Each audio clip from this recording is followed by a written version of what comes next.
हाँ जी। तो हमें 2 दिन हो गए कल्चर पढ़ते हुए, त्योहार पढ़ रहे थे।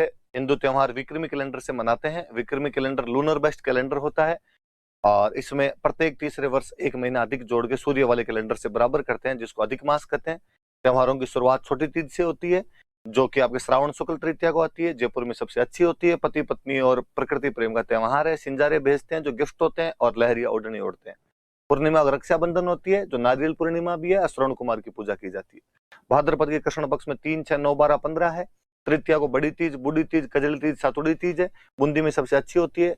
छठ को उब छठ और हल छठ है, जिसको बलराम जयंती भी कहते हैं। हल की पूजा करते हैं। अष्टमी को कृष्ण जन्माष्टमी है। नवमी को गोगा नवमी है। हल के 9 गांठ वाली राखी बांधते हैं और ददरेवाद चूरू और गोगामिड़ी हनुमानगढ़ के अंदर मेले लगाते हैं। बारस को बचबारस है, बछड़े की पूजा करते हैं। चाकू का प्रयोग नहीं किया जाता है। सती अमावस्या आती है। झुंझुनू में रानी सती का मेला लगता है। रानी सती का वास्तव में नाम नारायणी देवी था। अपने पति तन धन दास अग्रवाल के साथ में सती हुई थी और इन्हें दादी सती भी कहा जाता है। फिर द्वितीया शुक्ल पक्ष में जाते हैं तो बाबरी बीज है वो। रामदेव जयंती होती है।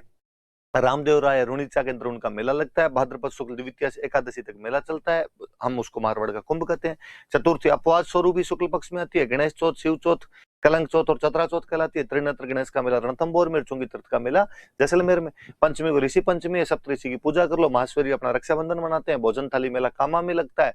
हर राम जी महाराज का मेला जोरडा के अंदर लगता है। अष्टमी को राधाष्टमी आती है। निम्बार्क संप्रदाय वाले सलेमाबाद के अंदर अपना मेला लगाते हैं। दसवीं को तेजाजी महाराज की दसवीं, इसी दिन आपकी खजरली वाला मेला होता है। एकादशी को जल झूलनी 11 से, देव झूलनी 11 से, भगवान कृष्ण की मूर्तियों को स्नान करवा लो। चतुर्दशी को अनंत चतुर्दशी है, गणेश जी का विसर्जन कर दो। पूर्णिमा श्राद्ध शुरू हो जाएंगे, श्राद्ध 16 होंगे। सांझी की पूजा करेंगे। गोबर और मिट्टी की सांझियां बनेगी। नाथ द्वारा में केले की सांझी बनती है। उदयपुर का मत्स्येंद्रनाथ मंदिर सांझी का मंदिर है। लास्ट दिन थम्बुड़ा व्रत कर लो। नवरात्रे शुरू हो जाएंगे। शारदीय नवरात्र एकम से। अष्टमी को आपकी दुर्गाष्टमी होमाष्टमी आ जाएगी। दसवीं को विजयदशमी, दशहरा है। कोटा मैसूर में सबसे अच्छा है। खेजड़ी हथियारों की पूजा कर लो। लील टांस के दर्शन शुभ माने जाते हैं, जो कन्हैयालाल सेठिया की कविता भी है। पूर्णिमा को शरद पूर्णिमा या रास पूर्णिमा होती है। मारवाड़ महोत्सव या मांड महोत्सव जोधपुर में होता है। मीरा महोत्सव चित्तौड़ में होता है। बस इतनी बात पड़ी थी। देख लो तो 2 क्लासों को रिवाइज करने में मुझे नहीं लगता 2 मिनट भी लगते हैं। और ये सिंपल सिंपल सी चीजें हैं जी, अपने घर की सी बातें। इनमें तो क्या तो पढ़ना है, क्या नहीं पढ़ना है। आप पढ़ रहे हो, वही बड़ी बात है। अगला महीना आ गया अपने कार्तिक। आश्विन के बाद में कार्तिक। मैंने बताया था चतुर्थी हमेशा कृष्ण पक्ष में आएगी। ये लो आ गई साहब चतुर्थी। ये आपकी चतुर्थी आ गई। और चतुर्थी को क्या है, तो चतुर्थी को करवा चौथ होती है। करवा चौथ के बारे में आप सारी बातें जानते हैं। ये कहानी तो प्लीज मेरे से मत ही सुनो आप। तो करवा चौथ की सारी बातें बताए, याद इतनी रखनी है अपने को कि कार्तिक की जो कृष्ण पक्ष की चतुर्थी होती है, इसको करवा चौथ कहते हैं। ये कहानियां मैं सुनाऊंगा तो फिर मुझे भाबू टाइप वाली फीलिंग आने लग जाएगी यार। बस ये है कि करवा चौथ को पति की लंबी उम्र की कामना के लिए व्रत किया जाए। और अष्टमी आती है फिर 4 दिन बाद में, अहोई अष्टमी। ये संतान की लंबी उम्र की कामना के लिए व्रत किया जाए। पहले महिला भूखी रहे कि पति की लंबी उम्र हो, फिर महिला भूखी रहे कि संतान की लंबी उम्र हो। कुल मिला के महिला को भूखा रहना था। और मुझे कई बार लगता है कि यार पश्चिमी राजस्थान में अपने खाने के दाने कम हुआ करते थे। मम्मियां वैसे ही सबसे लास्ट में खाना खाया करती थी। बचता ही नहीं होगा, पहले ही डाकी खा जाते होंगे। फिर बेचारी खुद ही कह देती होगी मारा आज व्रत है, मारा व्रत है आज, मारे नहीं खावणो।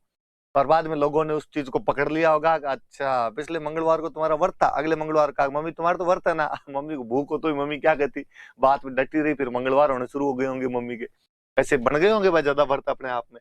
तो अहोई अष्टमी को संतान की लंबी उम्र की कामना के लिए व्रत किए जाते हैं। कई बार कोई स्टूडेंट मेरे को आगे पूछ लेता है कि नहीं सर, आपने लिखवाया था संतान की लंबी उम्र के लिए, बाकी ये तो लड़कों की लंबी उम्र की कामना के लिए किया जाता है। और बात तो सही है। इसका रीजन भी है कि जब कभी ये व्रत वगैरह बने होंगे तो वो समाज युद्धकालीन समाज था। युद्धकालीन समाज के अंदर लड़के युद्ध करने के लिए बाहर जाते थे, लड़कियां तो घर में ही रहा करती थी। इसलिए लंबी उम्र की कामना किसकी की जाए, जिसका जीवन डेंजर में है, जीवन खतरे में किसका है, तो बेटे का जीवन खतरे में है। तो माँ तो यही दोखती वह बेटा सही सलामत घर आ जाए। आयु अष्टमी मनाऊंगी मैं। बेटी घर से बाहर जाती ही नहीं थी तो उसके खतरे कम थे। आजकल चूंकि बेटियां भी घर से बाहर जाती है तो अपने दोनों के लिए कर लेते हैं भाई, लड़के के लिए भी कर लेते हैं, लड़कियों के लिए भी कर लेते हैं। वरना पहले लड़कियां घर में ही रहती थी, घर से बाहर नहीं जाती। तो गांव में तो कहते थे कि बाई ने तो गोयरो को नहीं कहा। गोयरा मतलब सांप होता है, एक सांप, भाई इसको तो सांप ही नहीं खाए। कारण क्योंकि ये घर से बाहर ही नहीं जाती। और वैसे भी भारत के अंदर महिलाओं की औसत आयु पुरुषों की तुलना में अधिक है। महिलाएं अधिक जीवन जीती है, पुरुष कम जीवन जीते हैं। तो पुरुषों के लिए किए जाएंगे वैसे व्रत जो भी होंगे। तो इसमें कोई यूं ऑफेंड फील मत करना आगे, ये तो देख लो एंटी फेमिनिस्ट है अपने आप में, हमारे तो व्रत ऐसा कुछ ही नहीं था। उस समय की समाज की परिस्थितियां वही थी। 2 लगातार पति की लंबी उम्र की कामना के लिए करवा चौथ, संतान की लंबी उम्र की कामना के लिए अहोई अष्टमी। 2 लगातार कार्तिक में, ये याद रख लेना। अब 5 त्योहारों का बंच आएगा, लगातार 5 त्योहार आएंगे। सबसे पहले आएगी धनतेरस। इस धनतेरस का हम एक नाम और बोलते हैं, इसको धनवंतरी जयंती भी कहते हैं। ये धनवंतरी जयंती भी, और ऐसा कहा जाता है कि जब समुद्र मंथन किया गया था देवताओं और दानवों के बीच में, तो सबसे पहले ऋषि धनवंतरी आए थे, एक कलश साथ में लेके, कलश साथ में लेते हुए ऋषि धनवंतरी निकले थे, इसलिए ये धनवंतरी जयंती होती है, वो यही दिन था। और ऐसा कहा जाता है कलश सोने चांदी का भरा हुआ था, धन लेके निकले थे, तो इसलिए धनतेरस हो गई होगी। वो कलश लेके निकले थे, इसलिए हमारे रिवाज बना कि इस दिन बर्तन खरीदे जाने चाहिए। पहले तो गांव में बर्तन ही खरीदते थे, कारण भी था कि घरों में बर्तन होते ही नहीं थे। गिनी चुनी 2-4 थालियां, 2-4 कटोरियां, 5-7 गिलास ऐसे ही हुआ करते थे। ज्यादा बर्तन कहां से आते, इसलिए कहा गया कि हर साल थोड़े थोड़े खरीद लिए जाए, धनतेरस के नाम से खरीद लिए जाए। या 2 थालियां लेके आ गए, 3 कटोरियां लेके आ गए, 5 गिलास लेके आ गए, धीरे धीरे करके बर्तन हो जाएंगे अपने घर के अंदर। अब चूंकि आजकल अपने घरों में खूब सारे बर्तन होते हैं, आजकल तो अलग अलग और देखता हूं मैं, स्टील के अलग पड़े हैं लोगों के घरों में, तो चाइनीज वाले वो अलग पड़े रहते हैं, वो कांच वाली जो वो अलग ही पड़ी रहती है, क्रोकरी खूब सारी रहती है। तो अब आदमी बर्तन क्यों खरीदे, धनतेरस का इंतजार क्यों करे वो। तो अब धनतेरस के दिन खरीदते, तो आज भी लोग खरीदारियां तो करते हैं, तो लोग खरीदेंगे, गाड़ी खरीद लेंगे, तो कूलर, फ्रिज, पंखे, ऐसी इस टाइप की चीज खरीद लेंगे, पर खरीदारी आज भी करते हैं। पर प्लीज ये सब खरीदारी कर लिया करो, आपके पास पैसे हैं, खरीदनी भी चाहिए चीजें। मार्केट तभी आगे बढ़ेगा जब आप चीजें खरीदोगे, आपका खर्चा किसी दूसरे की आमदनी है। पर धनतेरस को बर्तन भी खरीदे जाने चाहिए, भले एक लोटा लाया करो, भले एक कटोरी लाया करो, भले एक गिलास लेके आ जाया करो, चम्मच ही ले आया करो, पर बर्तन लाया करो। क्योंकि वास्तव में धनतेरस की खरीदारी है, उसका महत्व तभी है जब उस दिन बर्तन खरीदे जाए। क्योंकि ऋषि धनवंतरी जब निकले थे तो वो बर्तन साथ में लेके निकले थे, कलश साथ में लेके निकले थे। ऋषि धनवंतरी को कहते हैं कि डॉक्टर साहब थे ऋषि धनवंतरी, इसलिए अपने जो भी 108 एम्बुलेंस वाली जो योजना चलती है, इसका तो नाम ही धनवंतरी एम्बुलेंस योजना ही है, उनके नाम पर ये 108 वाली योजना शुरू की गई थी। और कभी आप जयपुर का जो SMS हॉस्पिटल है, इसमें कभी आओ, नहीं आना पड़े, सो सलाम महाराज, निरोगी रखे आपको सबको, खुदा ना खास्ता कभी आना पड़े तो आप इसमें घुसोगे तो सबसे पहले जो डिपार्टमेंट है, उस डिपार्टमेंट का नाम ही धनवंतरी डिपार्टमेंट है। और इस धनवंतरी की जयंती होती है, बड़े वैद्य हुए थे, धनतेरस उस रूप में मनाई जाती है। ये भाई आपके करवा चौथ की आप फोटो देख सकते हो, कांच के अंदर से वो जो भी आपको पता ही है सब चीजें, क्या समझाऊं मैं इसका तो आपको। अब इसके बाद में आ गया अपने अरूप चतुर्दशी। ये चतुर्दशी सभी इसने गलत लिख दी क्या, चतुर्दशी भाई वो लास्ट वाला अरे गलत ही लगा रखा है इन्होंने। अरूप चतुर्दशी दिवाली से जस्ट एक दिन पहले होती है, गांव में तो अपने बोलते हैं छोटी दिवाली, कांति दिवाली। वैसे कंसेप्ट ये कहा गया कि आप दिवाली से एक दिन पहले, अगले दिन त्योहार है, तो इसलिए रूप चमका लिया जाना चाहिए, खूब रगड़ रगड़ के नहा लो आप, तो रूप चतुर्दशी है। पहले रीजन भी था जी, एक तो अपने पश्चिमी राजस्थान में तो मुझे लगता है कि वैसे भी पानी कम हुआ करता था, तो एकांतरे नहाया करते थे। एकांतरे समझते हो, अल्टरनेट डे पे नहाया करते थे। आपको भी नोटिस भी करना, दिवाली के आसपास में फसलों की कटाई का सीजन चलता रहता है। आजकल तो जी सारा मशीनीकरण हो गया, तो इन चीजों का पता ही नहीं चलता है। बाकी ये जितने भी अपने त्योहार है, ये कहीं ना कहीं फसलों के साथ जुड़े हुए, या तो उनकी कटाई के समय होंगे, या उनके उगने की खुशी के अंदर होंगे, या जब बुआई होगी तब होंगे। मनुष्य बिना इकोनॉमी के कोई चीज नहीं करता है, हर चीज के पीछे इकोनॉमी के कारण जरूर होता है। तो दिवाली वाले टाइम पे फसलों की कटाई का सीजन चलता था, किसान सुबह जाता, शाम को लेट घर आता, नहाने का टाइम ही नहीं मिलता था। तो कहा गया कि साहब कम से कम कल दिवाली है, आज रूप तो चमका लिया जाए, आज तो नहा लिया जाए। इसलिए धनतेरस के अगले दिन अपनी रूप चतुर्दशी आती। आप कहोगे सर हम तो डेली नहाते हैं, हम क्या करें। आप कोई फेशियल वेशियल करवा लेना, मसाज करवा लेना, पर कुछ तो करवाना। अगले दिन दीपावली होती है, अमावस्या को, कुछ बताने की बात नहीं। आप सब जानते हो कि राम जी भगवान जो थे वो इस दिन अयोध्या वापस लौटे थे। अंधेरा गुप अंधेरा अमावस्या। लोगों ने कहा साहब आपके स्वागत में हम दीपक जलाएंगे, किस बात का गुप अंधेरा हो? दीप की अवली कर दी गई, अवली मतलब पंक्ति, लाइन, दीपों की पंक्ति बना दी गई, अवलियां बना दी गई, इसलिए हम उसको कहते हैं कि दीपावली। कोई नहीं पूछेगा आपसे दीपावली कब आती है। दो चीज बताता हूं, ये याद रखिए। जैनों में भगवान हुए महावीर, 24वें तीर्थंकर जो हुए लॉर्ड महावीर या भगवान महावीर, एक तो वो, एक आर्य समाज के संस्थापक दयानंद सरस्वती, इन दोनों की डेथ इसी दिन हुई थी। भगवान महावीर और दयानंद सरस्वती की डेथ दोनों की इसी दिन होती है, अमावस्या के दिन। तो ये याद रख लेना दीपावली के दिन। दीपावली के दिन कौन से दो महापुरुषों की डेथ हुई थी। हम थोड़ा सा अच्छा शब्द यूज में लेते हैं तो हम कहते हैं ये इनका निर्वाण दिवस है, कि दीपावली जो होता है वो भगवान महावीर और स्वामी दयानंद सरस्वती का निर्वाण दिवस है। आर्य समाज वाला योगदान जब मैंने पढ़ाया था तो मैं उसमें बताता भी हूँ कि भाई दयानंद सरस्वती की जो डेथ है वो तारीख वारीख बताइए आपको, तो मैंने कहा भी कि ये दीपावली के दिन डेथ हुई थी। मैंने आपको कहा था एक होमवर्क कि आप बड़ली वाला अभिलेख सुनना, मेरे अभिलेखों वाली सीरीज जो यूट्यूब पे पड़ी है उसमें मैं भी बताता हूँ वापस कि भाई भगवान महावीर का जो निधन जो था वो दीपावली के दिन हुआ था। और वहां से वो लोग एक कैलेंडर की शुरुआत करते हैं जिसको वीर निर्वाण संवत कहते हैं। वीर का मतलब महावीर, निर्वाण का मतलब मोक्ष मिली उनको, निर्वाण प्राप्त, वहां से वीर निर्वाण संवत शुरू हुआ था। तो कैलेंडर शुरू हुआ करता था जैनों का इस दिन से।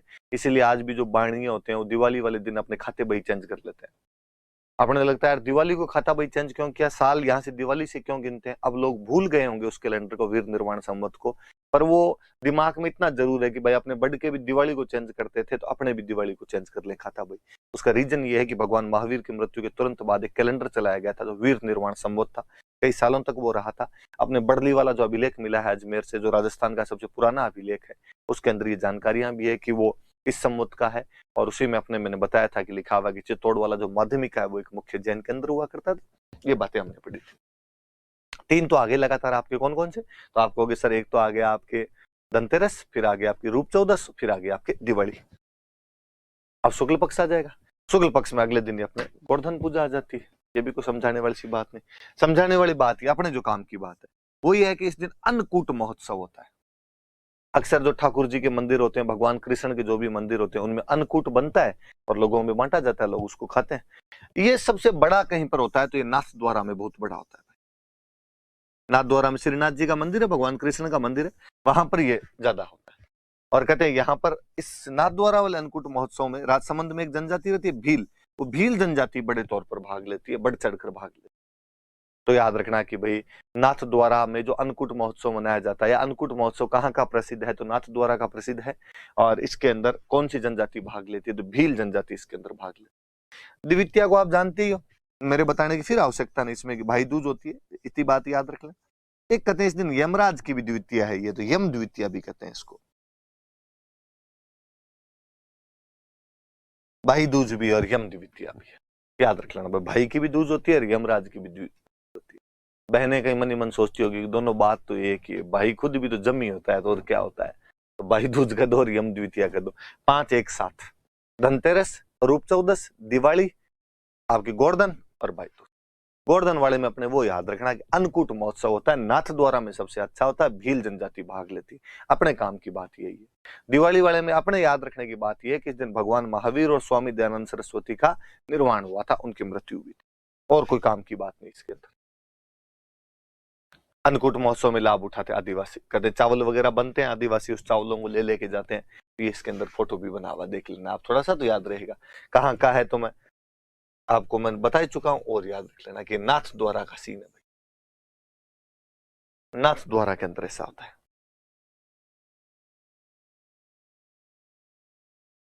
अब कार्तिक के फिर आगे शुक्ल पक्ष में और चले, तो शुक्ल पक्ष में आगे आ गया आपका गोपाष्टमी। अष्टमी को गोपाष्टमी होती है। गोप, गोप का मतलब होता है ग्वाले, तो इस दिन ग्वालों को भोजन करवाया जाए तो ठीक रहता है, कि ग्वालों को भोजन करवाया जाता है, तो गोपाष्टमी। ये याद रखने वाली सी बात है। दिवाली के 9 दिन बाद कहा कि साहब आंवला खाना चाहिए, आंवला नवमी, खाने में आंवला खाना जरूरी है। आंवला आपको सुरक्षित रखता है, आपके शरीर में किसी भी प्रकार का रोग नहीं आने देता, इसलिए इसको अक्षय नवमी कहते हैं। अक्षय, क्षय मतलब तो कमी आना, किसी चीज में हरास, डिक्लाइन होना, मिटिगेशन होना, वो तो क्षय है। अक्षय मतलब कमी नहीं आने देगा आप में किसी भी चीज की, पूरा रखेगा आपको। तो आंवला खाया जाए तो आंवला जो होता है वो शरीर के लिए लाभदायक होता है, कमी नहीं आने देगा आपको किसी भी चीज की। तो कहा साहब अक्षय नवमी कर दो, आंवला नवमी कर दो। याद रहे कि दिवाली के कितने दिन बाद आंवले खाने हैं, तो 9 दिन बाद। आंवले खाने वैसे भी अच्छे होते हैं, अपने यहाँ पे कम थे तो कहा यार एक दिन तो खाओ कम से कम, विटामिन सी की पूर्ति एक दिन तो करो ढंग से, तो एक दिन ही तय कर लिया, दिवाली के 9वें दिन तो खाने ही है अपने को। तो याद रख लेना। एकादशी को देव उठनी ग्यारस है, 2-3 नाम होते हैं इसके। देव उठनी ग्यारस होता है, इसी का एक नाम हो रहा है प्रबोधिनी ग्यारस। 2 याद रखो आपने, तो देव उठनी एकादशी या प्रबोधिनी एकादशी। वैसे तुलसी एकादशी भी होती है, तुलसी की पूजा करते हैं तो तुलसी एकादशी भी कहो बोले। शब्द सुनना आप, शब्द लिखा हुआ देव उठनी एकादशी, मतलब देवता उठ जाते हैं। शब्द लिखा प्रबोधिनी एकादशी, प्रबोध, प्रबोध का मतलब जागना, मतलब देवता जाग जाते हैं। तुलसी एकादशी तो मैंने बताई दी, तुलसी पूजा से संबंधित। अच्छा, देवता उठना क्या हुआ, देवता का जागना क्या हुआ? तो हमेशा कहते हैं कि आषाढ़ की एकादशी को देवता सो जाते हैं और कार्तिक वाली एकादशी को देवता जागते हैं। 4 महीने देवता सोए हुए रहते हैं। आषाढ़ की एकादशी को देवता सोएंगे शुक्ल पक्ष की, और कार्तिक वाली शुक्ल पक्ष की एकादशी को देवता उठ जाएंगे, जाग जाएंगे। बीच में 4 महीने सोए हुए रहते हैं।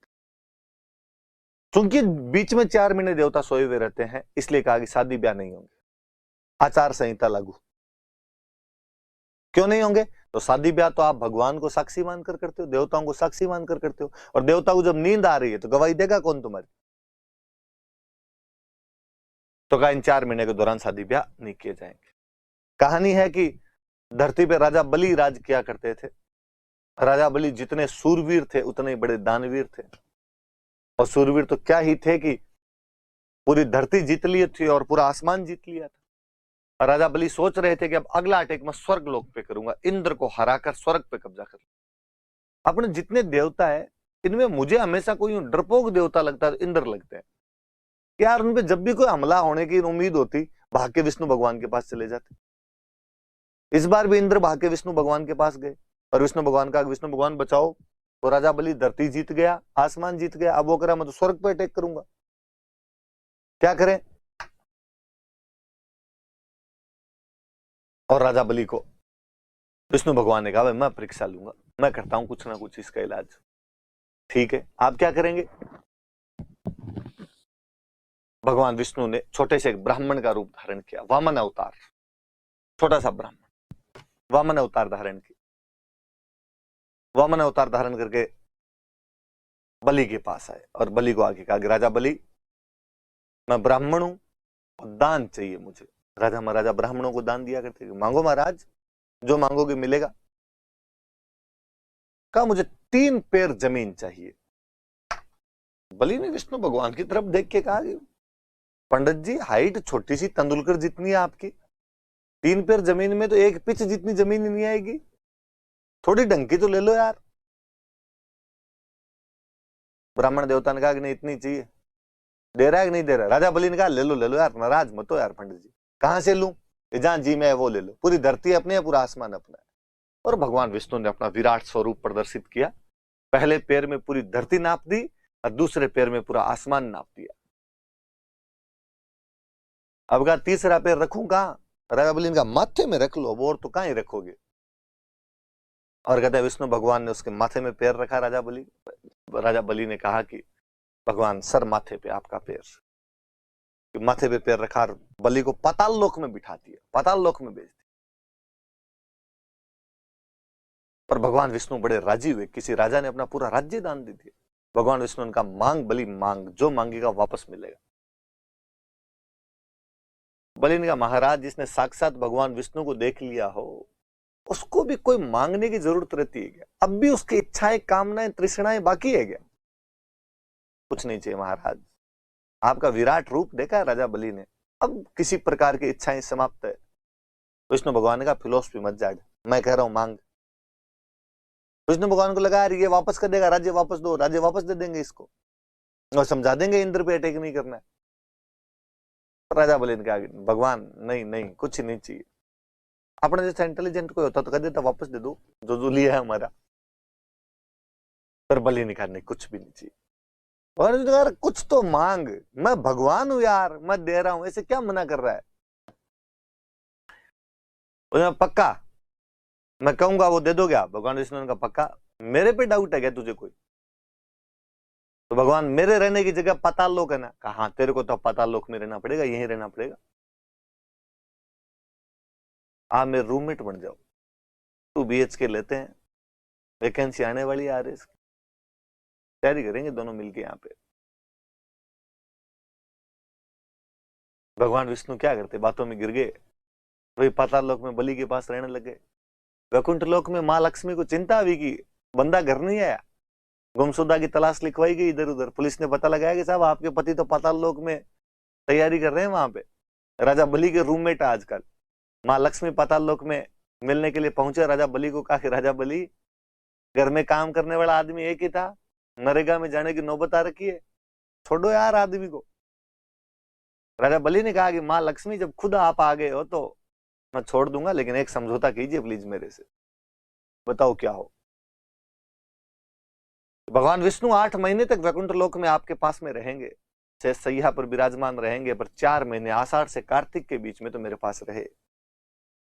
4 महीने मेरे पास, 8 महीने आपके पास। माँ लक्ष्मी ने कहा कि तथास्तु। हम कहते हैं उन 4 महीनों के दौरान आषाढ़ शुक्ल एकादशी से लेकर कार्तिक शुक्ल एकादशी के बीच में भगवान विष्णु पाताल लोक में राजा बलि के साथ विराजमान होते हैं। बाकी के 8 महीने जब वो वैकुंठ लोक में रहते हैं तब हम शुभ काम संपन्न करते हैं, शादी ब्याह करते हैं। इन 4 महीनों के दौरान हम शादी ब्याह नहीं करते। आषाढ़ वाली एकादशी जब आती है हम कहते हैं देवता सो गए, जब कार्तिक वाली एकादशी आती है हम कहते हैं देवता जाग गए। सिंपल सा लॉजिक ये है कि इन 4 महीने के दौरान बरसात का सीजन होता है, फसलों की बुआई से लेकर फसलों की कटाई का सीजन होता है। किसान के पास में टाइम ही नहीं था कि शादी ब्याह करे, फिर शादी ब्याह कब करेगा? जब फसलें कटेगी, पैसे आएंगे तभी तो शादी ब्याह करेगा। इसलिए कार्तिक के बाद ही शादी ब्याह शुरू होते हैं। पर इन चीजों को हमने वैसे जोड़ लिया।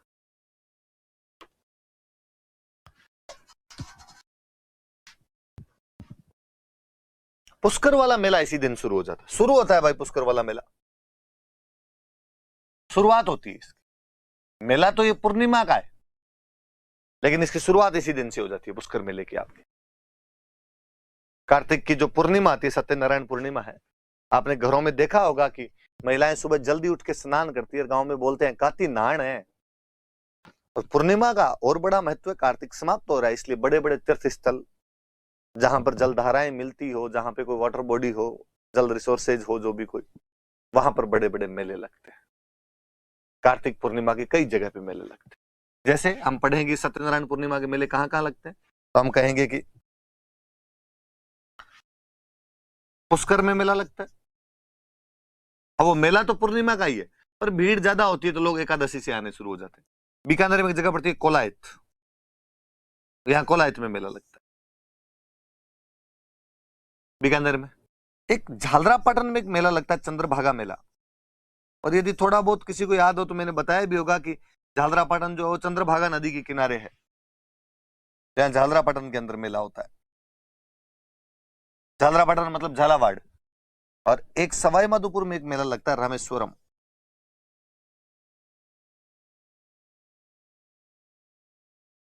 रामेश्वरम मेला, सवाई माधोपुर।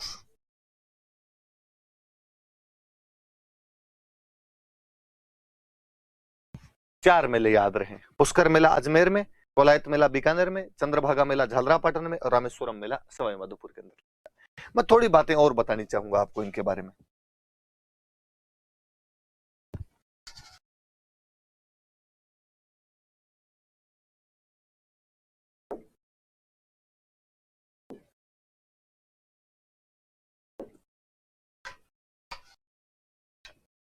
मैं थोड़ी बातें यदि और बताऊं आपको तो मैं थोड़ी इनके बारे में, जैसे मैंने एक रामेश्वरम नाम लिखा, सवाई माधोपुर में एक जगह पड़ती है। वैसे तो ज्योग्राफी वाले विजय सियाग सर जब आपको पढ़ाएंगे तो इसके बारे में थोड़ी और बेहतरीन जानकारियां देंगे। मेरी ज्योग्राफी थोड़ी कमजोर है, फिर भी मैं थोड़ी सी बात बता दूं। यहाँ पे 3 नदियां मिलती है आके, चंबल, बनास और सीप नदियों का संगम है। और जो भी त्रिवेणी संगम होते हैं वो वैसे भी पवित्र होते हैं। इस त्रिवेणी संगम पे कार्तिक पूर्णिमा को, सत्यनारायण पूर्णिमा को मेला लगता है, जिसको हम रामेश्वरम मेले के नाम से जानते हैं। याद रहे थोड़ा सा कि कार्तिक पूर्णिमा को जो रामेश्वरम मेला लगता है, वहां पर कौन कौन सी 3 नदियां आकर मिलती है? तो चंबल, बनास और सीप नदियां आकर मिलती है। क्षेत्र कहां पड़ता है? तो सवाई माधोपुर के अंदर पड़ता है। एक मेला हमने जो लिखा वो लिखा मैंने, चंद्रभागा मेला। और मैंने आपको बताया कि चंद्रभागा मेला झालावाड़ में एक जगह पड़ती है, झालरा पाटन। वहां झालरा पाटन के अंदर ये मेला होता है। मैं वैसे ही बताता ही हूँ कि मैडम चुनाव लड़ती है यहाँ से, झालरा पाटन से। इस मेले को एक तो हाड़ौती का सुरंगा मेला कहते हैं, कलरफुल फेयर ऑफ हाड़ौती, कि हाड़ौती का कलरफुल फेयर है, हाड़ौती का सुरंगा मेला है। एक बात और, ये ना कैटल फेयर है, एक पशु मेला है। पशुओं की खरीद बिक्री होती है। अब कौन से पशुओं की खरीद बिक्री होती है? झालावाड़ के पास में लगता है मध्य प्रदेश। मध्य प्रदेश का वो इलाका जो हमें टच करता है वो है मालवा। तो यहाँ पे मालवी नस्ल के पशु आते हैं, मालवी ब्रीड के पशुओं की खरीद बिक्री होती है, ये भी याद रहे। चंद्रभागा मेला झालरापाटन झालावाड़ में होता है, जिसे कलरफुल फेयर ऑफ हाड़ौती कहा जाता है। ये कैटल फेयर है, जिसमें मालवी ब्रीड के जो कैटल्स होते हैं उनकी सेल परचेज किया जाता है। उनको याद रखना है कि पशु मेला है। कोई पूछ ले कि कार्तिक पूर्णिमा को कौन से पशु मेले का आयोजन किया जाता है, तो चंद्रभागा मेले का आयोजन किया जाता है। चंद्रभागा एक नदी है, झालरापाटन के पास से निकलती है। एक जगह मैंने लिखो है कोलायत, मैं फिर इसके बारे में बात बताना चाहूंगा। कोलायत मेला बीकानेर में लगता है, जानते हो आप ज्यादातर लोग। कहते हैं किसी टाइम में यहाँ पे कपिल मुनि का आश्रम हुआ करता था। कपिल मुनि का आश्रम था, इसलिए इस जगह का नाम था कपिलायतन। और वो कपिलायतन का अपभ्रंश होता होता होता होता धीरे धीरे कोलायत के अंदर बदल गया। ये कपिल मुनि का आश्रम है कोलायत के अंदर। तो एक तो ये याद रहे कि यहाँ पे कौन से मुनि का आश्रम है, तो कपिल मुनि का आश्रम। इन कपिल मुनि ने एक फिलोसॉफी दी थी, सांख्य। मैं फिर यहां पर इसकी अंदरूनी चीज में नहीं जाएंगे, कि अपने काम की भी नहीं कि सांख्य दर्शन क्या होता है। फिर जब एंशियंट आप पढ़ोगे, नरेंद्र सर जब एंशियंट पढ़ाएंगे तो उसके बारे में और खूब सारी बातें पढ़ाएंगे। हालांकि जब हम फिलोसॉफी पढ़ा करते थे तो सांख्य दर्शन खूब अच्छा लगता था। क्या डार्विन ने विकासवाद का सिद्धांत पता नहीं कब दिया होगा, हमारे कपिल मुनि है वो सांख्य दर्शन में तब भी ये बता के चले गए थे कि दुनिया में नेगेटिव चार्ज और पॉजिटिव चार्ज होते हैं, इन दोनों के मेल से दुनिया बनती है। ये समस्त दुनिया जो है पुरुष और प्रकृति के संगम से बनी है, पुरुष और प्रकृति का संयोग होता है तब जाकर बनती है। सांख्य दर्शन वास्तव में विकासवाद का एक सिद्धांत है। तो किसने दिया था, आपने तो ये याद रखना, तो कपिल मुनि ने दिया था। कोलायत मेला बीकानेर में कार्तिक पूर्णिमा को लगता है। कातिनारायण होता है, कोलायत में झील बनी हुई है, और कपिल मुनि का आश्रम था यहाँ पर, और सांख्य दर्शन दिया था कपिल मुनि ने। इतना याद रहे आपने, बाकी एंशिएंट में और पढ़ना, क्योंकि जब एंशिएंट में पढ़ा है कि कपिल मुनि ने सांख्य दर्शन दिया था तो आपके दिमाग में आए बात, यार ये कपिल मुनि अपने वाले हैं जो कोलायत के अंदर है। ये तो हमने पढ़ा था, कार्तिक पूर्णिमा को, सत्यनारायण पूर्णिमा को इनका मेला लगता है। एक और पुष्कर, पुष्कर की मैं खूब सारी बातें करनी चाहूंगा। पुष्कर की भी वैसे तो झील है, पुष्कर में तो ज्योग्राफी में और पढ़ेंगे आप, मैं कल्चर की जो चीजें हैं वो बताऊं मैं। तो हम कहते हैं कि ये तीर्थ राज है, तीर्थों का राजा है। कोंकण तीर्थ भी कहते हैं।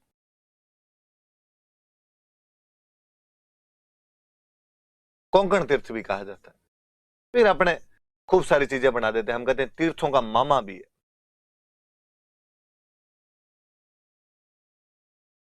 तीर्थराज कहते हैं, कोंकण तीर्थ कहते हैं, तीर्थों का मामा कहते हैं। झील है तो इस झील के चारों तरफ 52 घाट बने हुए, 52 घाट है।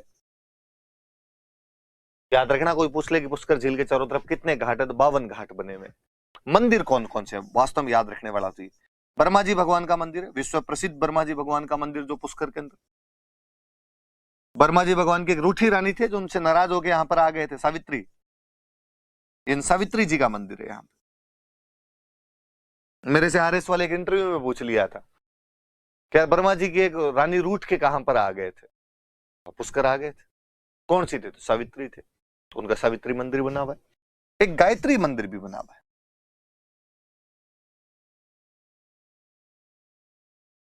एक मैंने बताया होगा कि यहाँ पे वराह मंदिर है। मैंने जब चौहान पढ़ाए होंगे तब इसके बारे में बात की होगी, आपको याद आ जाए तो भली बात है। एक यहाँ पे और विष्णु भगवान का एक मंदिर और रंगनाथ। सारी बातें याद रखना भाई। ये पुष्कर को हम तीर्थराज कहते हैं, कोंकण तीर्थ कहते हैं, तीर्थों का मामा कहते हैं। इस झील के चारों तरफ 52 घाट बने हुए हैं। ब्रह्मा जी, सावित्री और गायत्री के मंदिर है। रंगनाथ और वराह 2 विष्णु मंदिर भी बने। पुष्कर के बारे में खूब सारी बात है। ये अपने राजस्थान जी के फिर खूब सारी चीजें हैं। जब तीर्थों का मामा आया तो अपने तीर्थों का भांजा भी है।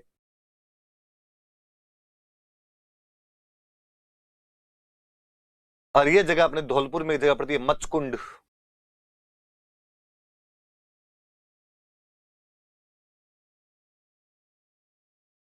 मचकुंड धौलपुर के अंदर अपने एक जगह पड़ती है। कहते हैं मचकुंड नाम का एक राजा था जो महाभारत के युद्ध में लड़ा था, और लड़ने के बाद में पांडवों की तरफ से लड़ा। फिर उसको कहा गया, उसने कहा आराम करना है।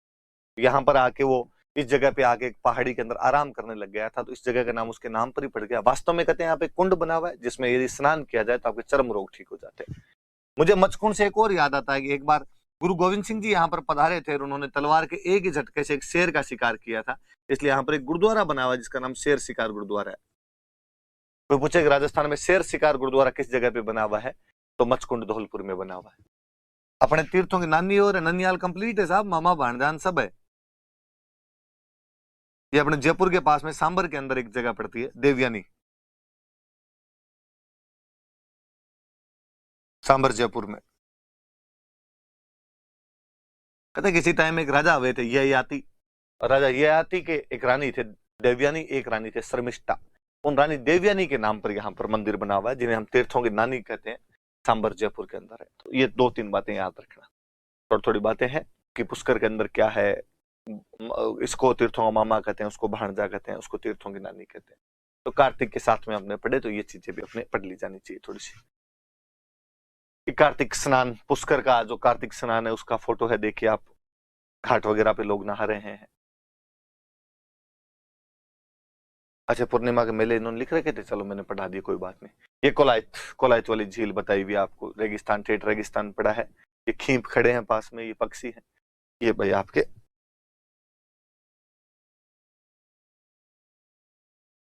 अब दूसरे वाले और शुरू कर लेते हैं आगे। कार्तिक के पढ़ लिए हमने।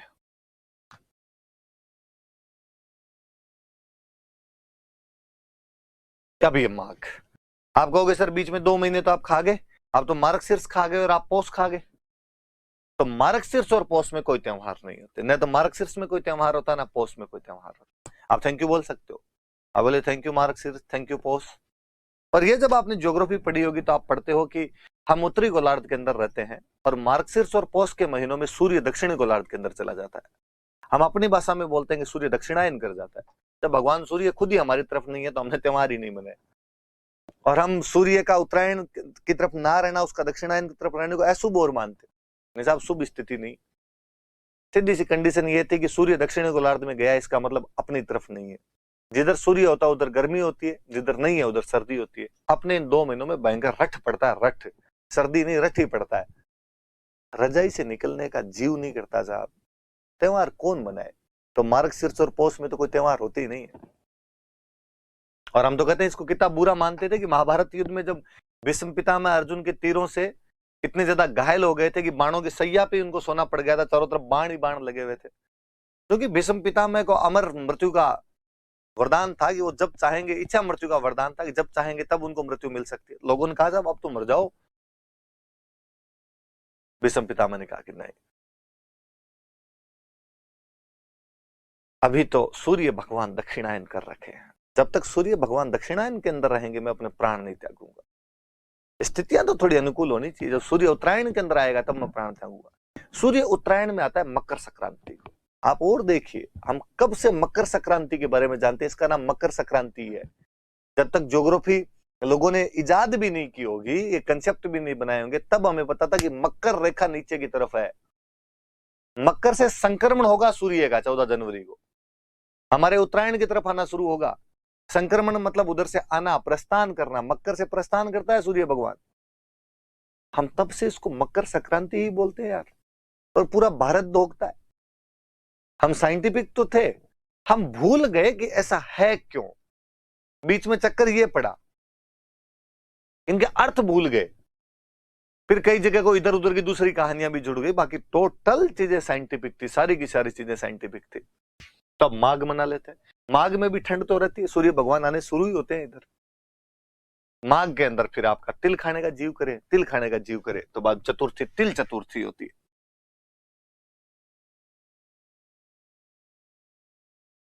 तिल चतुर्थी कहते हैं। हम कहते हैं चौथ माता सबके संकट हर लेगी, तो ये संकट हरण चतुर्थी।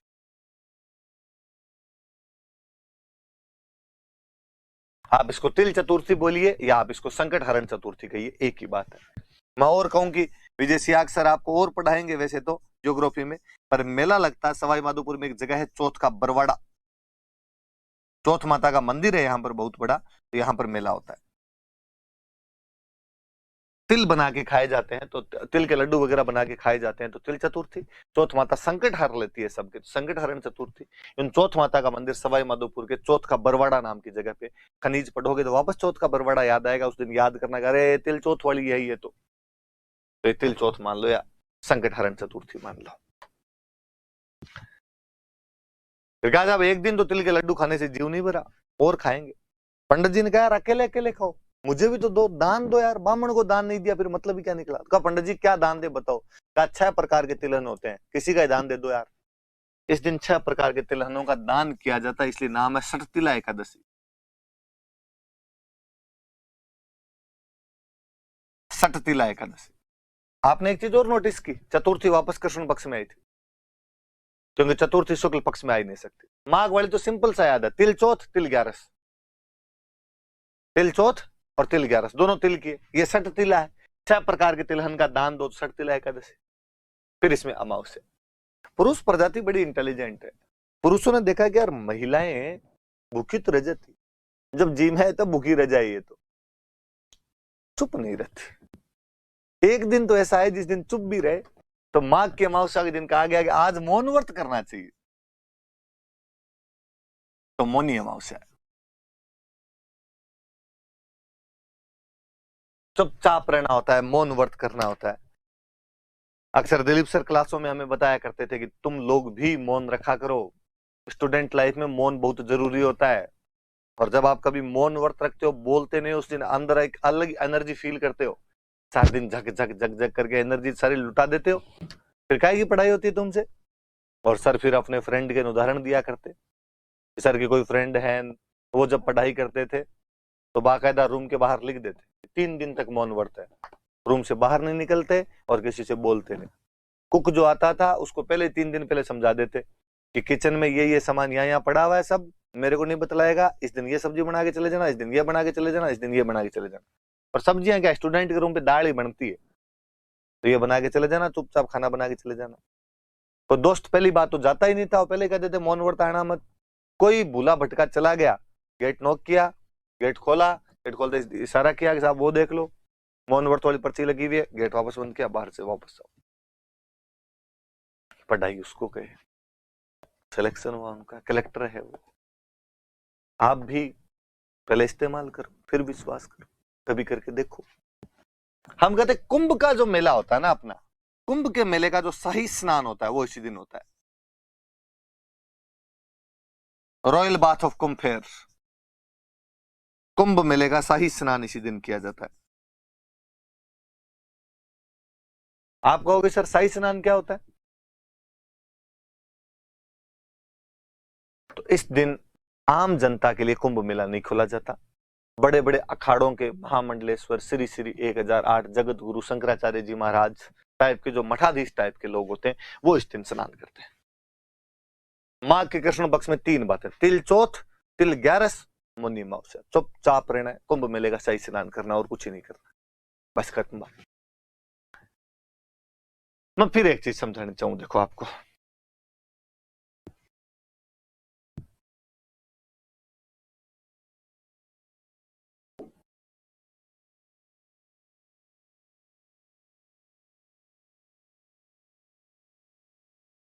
नवरात्रि जो होते हैं, 2 प्रकार के नवरात्रि आते हैं।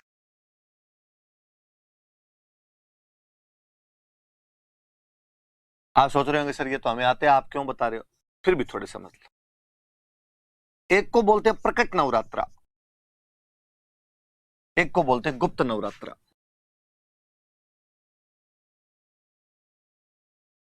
प्रकट मतलब जो सबको दिखते हैं, गुप्त मतलब जो चुपचाप करने होते हैं, बताने नहीं होते, किसी को प्रचार नहीं करना होता। हम कहते हैं प्रकट नवरात्रे 2 बार आते हैं, एक आश्विन में आएंगे, जिनको हमने पढ़ लिया, हमने कहा था शारदीय नवरात्र है ये तो। मैं कहता हूं एक चैत्र में आएंगे, जिनको हम बसंत नवरात्र बोलते हैं। ये गुप्त नवरात्र भी 2 बार आएंगे, एक बार आएंगे माघ में, एक बार आएंगे आषाढ़ में। आएंगे हमेशा शुक्ल पक्ष में, आएंगे हमेशा एकम से। मतलब नवरात्रे 4 है, 2 प्रकट नवरात्रे, 2 गुप्त नवरात्रे। प्रकट नवरात्रे कब कब आएंगे? तो आश्विन में और चैत्र में। गुप्त नवरात्रे कब कब आएंगे? तो माघ और आषाढ़ में। गुप्त नवरात्रों के बारे में किसी को बताना नहीं होता, चुपचाप नवरात्रे करने होते हैं। प्रकट वाले आप सब जानते हो, हम सब देखते हैं, मेले बढ़ते हैं बड़े बड़े। तो माँ के शुक्ल पक्ष में जैसे ही मौनी अमावस्या खत्म हुई, मौन रहना है, अगले दिन भी बताना नहीं कि नवरात्रे शुरू हो गए, चुपचाप कर लेना है। गुप्त नवरात्रे।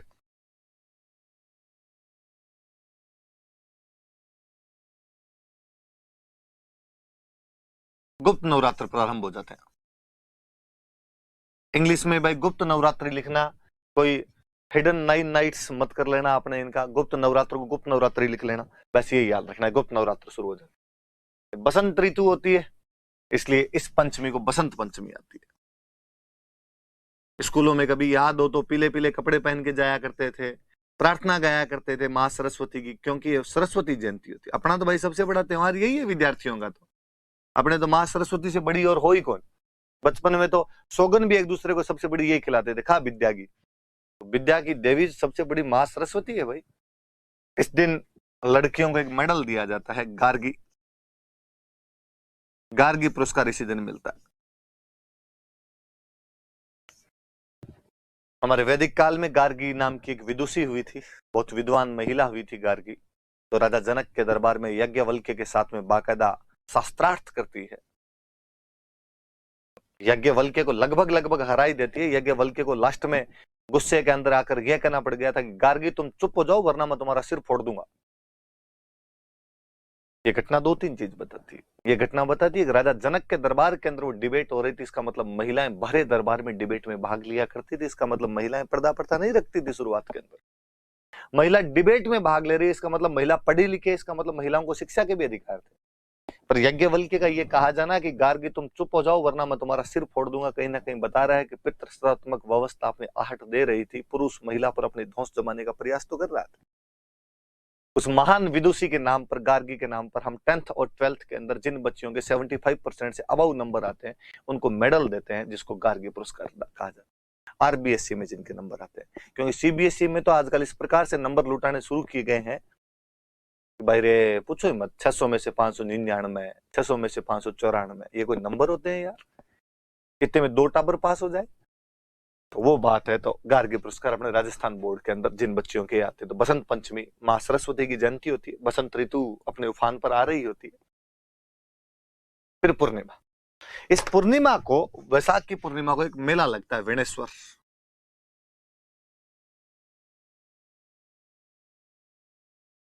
वेणेश्वर मेला होता है। मैंने कभी आपको हिस्ट्री पढ़ाते टाइम कहा था कि जिनके पीछे स्वर लगे मतलब शिव जी का मंदिर है।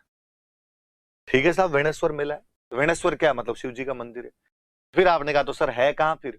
तो मैं कहूंगा कि डूंगरपुर में गांव पड़ता है नवा टापरा, उस नवा टापरा गांव के अंदर शिव जी का मंदिर है। फिर 3 नदियों का संगम है, माही, सोम और जाखम। माही, सोम और जाखम मिल रही है यहां पर आके।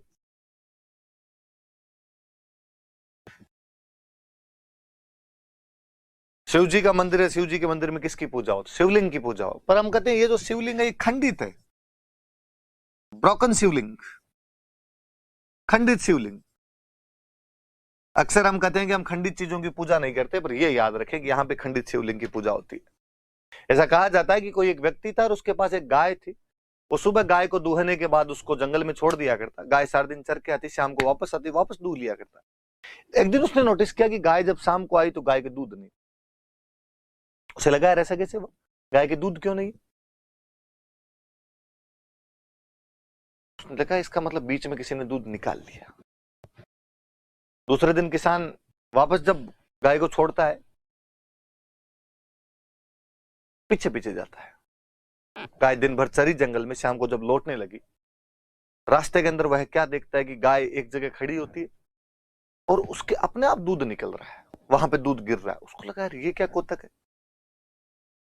उसने अगले दिन वापस रिपीट किया उस घटना को। उसने देखा वापस गाय उसी जगह पे जाके खड़ी होकर वहां पे अपना दूध टपका रही। व्यक्ति अचानक गाय के देखने के लिए सामने आ गया, अगर है क्या। गाय अपने मालिक को देखकर भागती है। कहते हैं गाय जिस जगह पे दूध टपका रही थी वो जगह एक शिवलिंग थी। गाय दुग्ध अभिषेक कर रही थी शिवलिंग का। जब गाय भागती है मालिक को देखे तो उसके पैर के खुर से वो शिवलिंग थोड़ा टूट जाता है। इसलिए आज भी हम उस खंडित शिवलिंग की पूजा करते हैं। मैं आगे पढ़ाऊंगा। डूंगरपुर में बहुत बड़े संत वे संत माऊजी महाराज। उन संत माऊजी महाराज ने इसकी स्थापना की थी। कोई पूछे कि वेणेश्वर धाम की स्थापना किसके द्वारा की गई थी, तो वेणेश्वर धाम की स्थापना करने वाले संत माऊजी महाराज थे।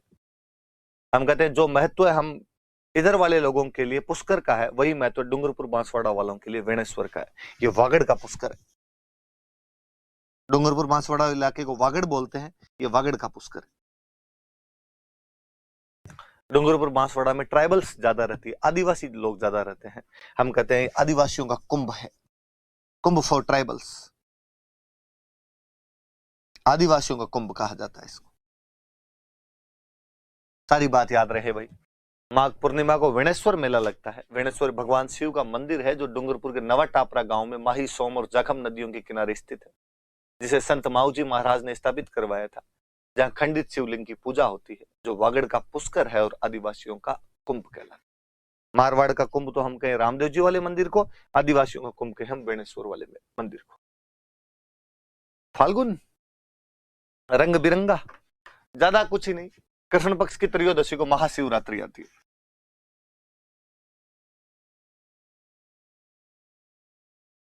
मां पार्वती और भगवान शिव की शादी हुई थी महाशिवरात्रि के दिन। मेले लगते हैं बड़े बड़े शिव जी के जो भी होते हैं, मंदिर जहां पर होते हैं। हम कहते हैं सवाई माधोपुर में एक जगह पड़ती है शिवाड़, वहां पर महादेव जी का एक मंदिर है, घुसमेश्वर महादेव। यहां पर घुसमेश्वर महादेव का मेला होता है। हालांकि वहां तो ये भी बताते हैं कि ये जो महादेव जी है, ये जो शिवलिंग है, धरती से अपने आप निकला था, पूरा नहीं निकल पाया, थोड़ा सा अंदर घुसा हुआ है, इसलिए नाम घुसमेश्वर महादेव है। तो बड़ा मेला तो घुसमेश्वर महादेव का ही लगे, वो धरती से उद्भूत है अपने आप, थोड़ा सा घुसा हुआ रह गया, पूरा नहीं निकल पाया, इसलिए घुसमेश्वर महादेव शिवाड़ के अंदर सवाई माधोपुर में जगह पड़ती है। महाशिवरात्रि होती, महाशिव माँ पार्वती और शिव जी की शादी हुई थी इस दिन। बस एक ही और कुछ ही। शुक्ल पक्ष आ जाओ। शुक्ल पक्ष की द्वितीया को एक शादियों का सावा होता है, फुलेरा दूज। बिना पंडित जी से पूछे ब्याह कर लो। फुलेरा नक्षत्र होता है, अबुझ जो सावा है, पूछने की आवश्यकता नहीं, और कुछ ही नहीं। फुलेरा दूज कब आती है तो भाद्रपद शुक्ल द्वितीया को आती है, बस इतना याद रख ले, और कुछ नहीं। फाल्गुन, फाल्गुन द्वितीया था ना, भाद्रपद मेरे मुंह से निकल गया होगा। फाल्गुन